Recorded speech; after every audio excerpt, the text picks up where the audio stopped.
서울고등법원에서 헌법 84조에 따라서 이재명 대통령의 형사재판을 중단시켰는데 주변에서요, 정치적인 의견 모두 다 빼고 오로지 법적인 관점에서 어떻게 평가하는 것이 타당한지를 많이 물어보셔서 금일 영상 찍게 되었습니다. 일단 이번 재판 중단과 관련된 헌법 84조 보잖아요. 대통령이 내란 또는 외란의 죄를 범한 경우를 제외하고는 재직 중에 형사소추를 받지 않는다고만 되어 있지, 당선 이전에 이미 진행되던 재판을 어떻게 처리해야 하는지에 관해서는 명확한 정함이 없는 것이 사실입니다. 그 결과 일정 부분 법률 해석이 개입될 수밖에 없을 것입니다. 문제는 어떻게 법률 해석을 하는 것이 타당한지인데, 우선 법령이 제정된 취지를 가장 중요하게 고려해 봐야 될 것 같습니다.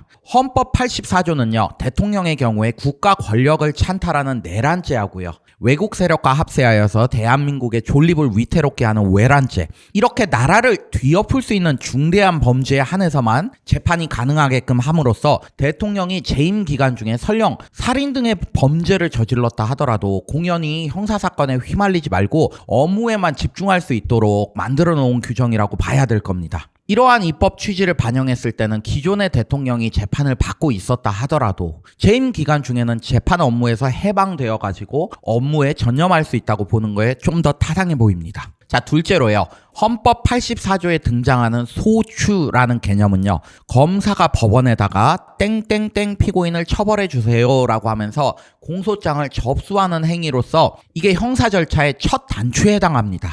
이러한 공소 제기가 없으면 재판 자체가 아예 불가능하죠. 윤석열 정부에서는 검찰 인사권을 무기로 검사들로 하여금 특정 사건의 공소 제기 자체를 하지 않게끔 해서 재판 자체가 열리지 않았던 거잖아요. 이렇게 헌법 84조에서는 형사 절차의 첫 단추인 공소제기 자체가 불가능하게끔 못 박아놨어요. 물론 헌법이나 형사소송법에 대통령의 경우에 수사나 공소제기, 공소 이후의 공소유지, 형사판결이 모두 불가능하다고 다 적어놨으면 가장 이상적이겠지만, 법전에서는 지면의 한계로 현실 세계에서 발생할 수 있는 모든 일들을 다 세세하게 정해놓는 것은 불가능하잖아요. 그 상황에서 애초에 형사 책임을 묻기 위한 가장 근본적인 수단인 소추, 즉 공소제기 자체를 차단해 놨기 때문에 이를 전제로 한 후속 행위들도 불가능하다고 보는 것이 헌법을 조화롭게 해석하는 거 아닐까 싶습니다. 셋째, 우리 형법과 형사소송법에서는 최초의 공소 제기가 적법했다 하더라도 이후에 공소를 계속 유지할 수 있는 조건이 갖춰지지 못한 때에는 유죄 판결을 선고할 수 없다는 취지로 정하고 있고, 이재명 사건에서도 같은 시각이 적용되는 것이 맞지 않느냐 하는 생각이 듭니다.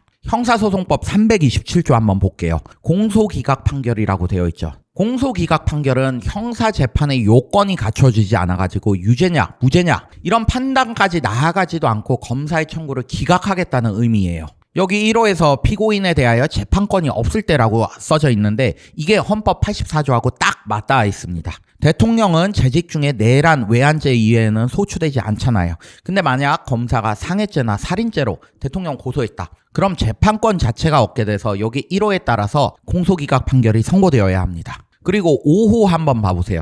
고소가 있어야 공소를 제기할 수 있는 사건에서 고소가 취소되었을 때는 공소기각 판결 선고해야 된다고 되어 있죠. 이런 사건을 친고죄라고 하고요. 대표적으로 사자, 즉 사망한 사람에 대한 명예훼손이나 모욕 사건이 있어요. 이런 죄에서 당초 피해자의 고소가 있어서 공소가 제기되었는데 1심 판결 선고 전에 합의가 되는 등의 사정으로 그 고소가 취소되었다. 자, 그러면 여기 5호에 따라서 유죄 판결 내리지 못하고 소송 요건 결여로 공소 기각 판결 내려야 됩니다. 그리고 여기 6호를 보게 되면 피해자의 명시한 의사에 반하여 공소 제기할 수 없는 사건에서 처벌을 원하지 않은 의사표시를 하거나 처벌을 원하는 의사표시가 철회되었을 때라고 되어 있죠. 이런 사건을 반의사 불벌죄라고 하고요. 대표적으로 폭행죄, 과실치상죄, 협박죄 이런 게 있습니다. 이런 죄에 있어서 당초에 처벌 의사가 있어서 공소 제기가 적법하게 되었어요. 근데 만약 1심 판결 전에 합의가 되는 등으로 이 처벌 의사가 취소됐다. 그러면